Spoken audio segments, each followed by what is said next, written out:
pas. Être né quelque part, pour celui qui est né, c'est toujours un hasard.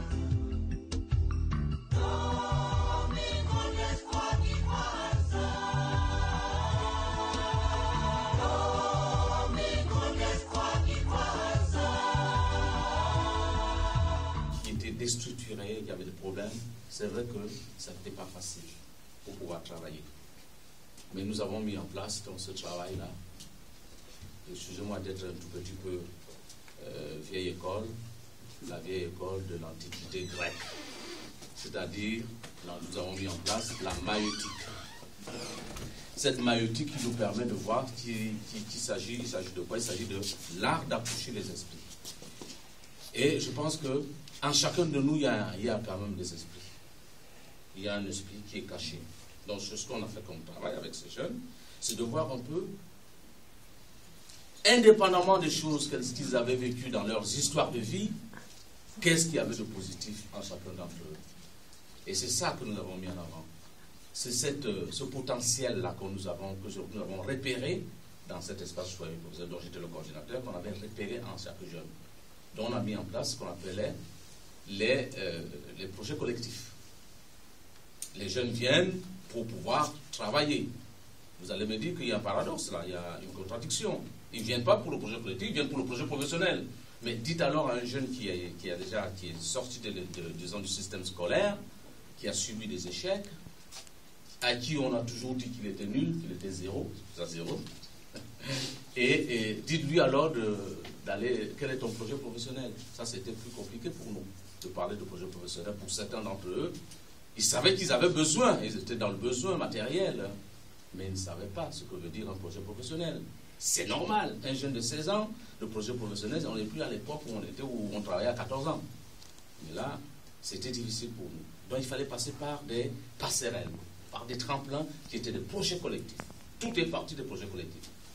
Et les projets collectifs, c'était, on mettait les ateliers, on faisait des ateliers où on recevait des jeunes avec des thèmes. Par exemple, on partait sur les thèmes. À l'époque, je me souviens que c'était les droits de l'homme, par exemple. Qu'est-ce que veut dire les droits de l'homme? Il fallait faire des enquêtes. Il fallait aller sur le terrain. Là aussi, le travail d'enquête est arrivé. J'ai eu la chance d'avoir été journaliste dans un temps, et puis je me suis dit, pourquoi ne pas transposer mes compétences transversales dans ce domaine-là? Donc, des enquêtes. Donc, il fallait faire des enquêtes. Il fallait aller chercher des informations. On a eu des thèmes comme ça qui avaient été travaillés sur la santé, le sida et tout ça. Et petit à petit, on a commencé à voir que ça prenait du corps. Il fallait voir, c'était des ateliers. Oui, ils faisaient des affiches, où il y avait des très beaux dessinateurs. Des très beaux dessinateurs là-dedans. Il y avait là-dedans un potentiel énorme, on a trouvé. Et on s'est aperçu qu'il fallait passer par là pour pouvoir parler du projet professionnel. Donc ça veut dire que c'était pour nous une passerelle qui les amenait à intégrer les valeurs du travail, les valeurs, la culture du monde de l'entreprise, au travail de stage, bien sûr, après, et les plateaux techniques après. Donc voilà un peu petit à petit comment on a réussi, tant bien que mal, à asseoir ce travail-là et qui a eu des résultats probants.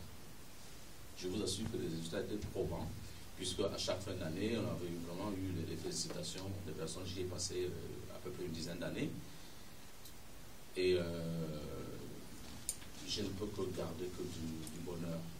C'est pour vous dire que les zéros ne sont pas aussi zéros qu'on le pense.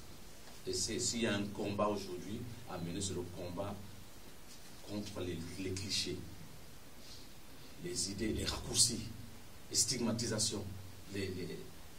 On a de la valeur. Nous tous, quelles que soient nos origines, quelles que soient nos origines culturelles, religieuses, ou je n'aime pas le mot race, j'aime pas ce mot. Foyer culturel, on a tous des richesses. Ce sont ces richesses que j'ai trouvées ici, et ce sont ces richesses-là qui ont permis que je puisse produire cet ouvrage qui est à vous. Je ne peux pas. Je ne suis pas écrivain, que les choses soient claires. Donc, ce n'est pas un écrivain qui a. Mais je suis un artisan. Je crois être un artisan. Au moment où dans le social, un artisan. J'aime bien le mot artisan. Quand je vais dans la France, perdu en France, la France entière, je trouve encore quelques artisans et je suis fier d'être avec un artisan et d'échanger avec des artisans.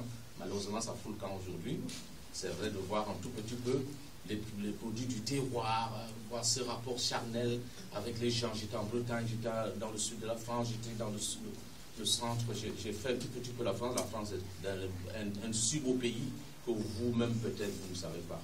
Personne n'ose pas réaliser combien ce pays est beau, combien ce pays est riche sur le plan culturel, sur le plan des ressources.